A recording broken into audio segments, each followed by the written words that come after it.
Gonna go on a 15 months deferred down here. And it's gonna get resolved. They're going to dismiss that one in exchange for this one. And the weed. Got it. Okay.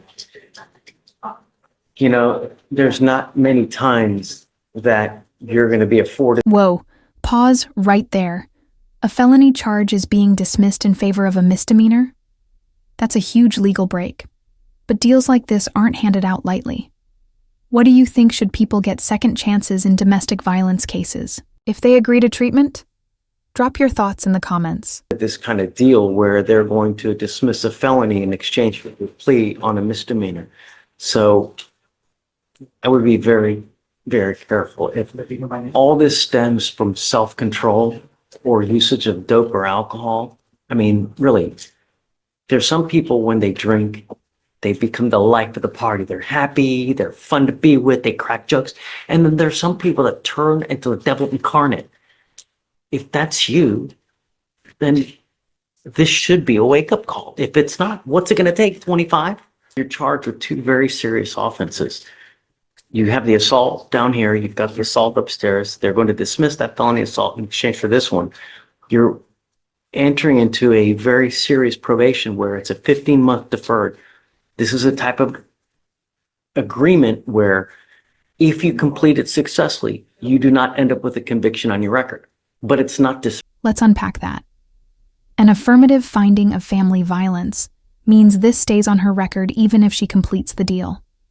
And legally, that means she loses the right to own a gun forever. It's a powerful reminder.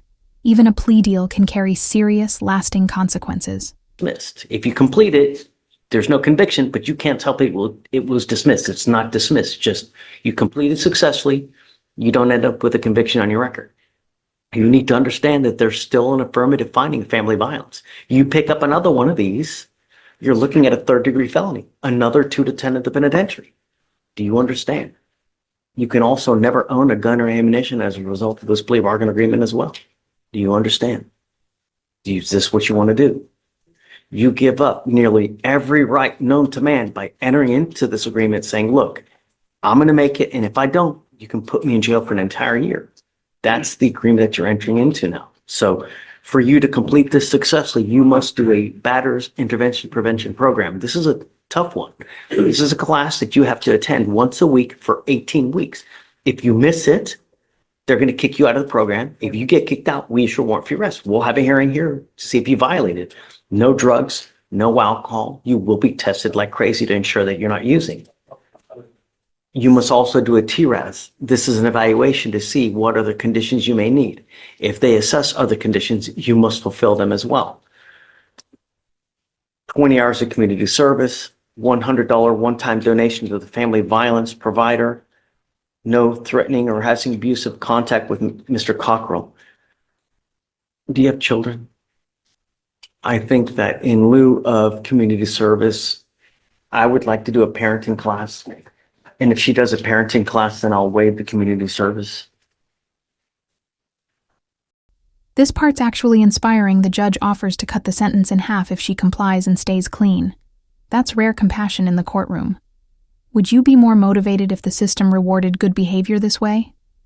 You give up the right to a trial, right to compel witnesses to testify on your behalf, confront and cross-examine your accusers. If you're not a citizen, there are possible immigration consequences. You can be deported, excluded from the country, denied naturalization. You give up the right to appeal. So once you accept this agreement, you're stuck with this until you complete it successfully or it gets revoked. Do you understand?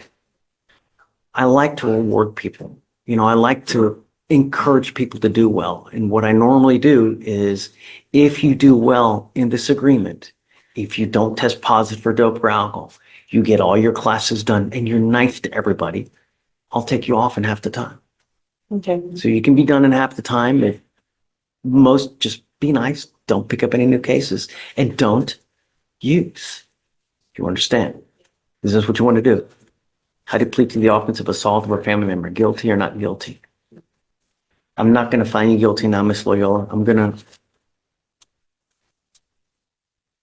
wait essentially for 15 months to see if you're able to comply with this. As part of this agreement, the possession of marijuana will be dismissed and your other case upstairs will also be dismissed as well. You're Do you get child support for the children or? Okay, cut her fees. It's never about the money. I don't care about the money. I care about you doing what you say you're going to do and showing up and doing it on time. The worst possible thing you can do is either pick up a new case or abscond. You just take off. That's an instant warrant in this case. You understand? So if you ever have any problems, come back. We can always work through it. We can talk about it, but just doing nothing and taking off, it's the worst thing that can possibly happen.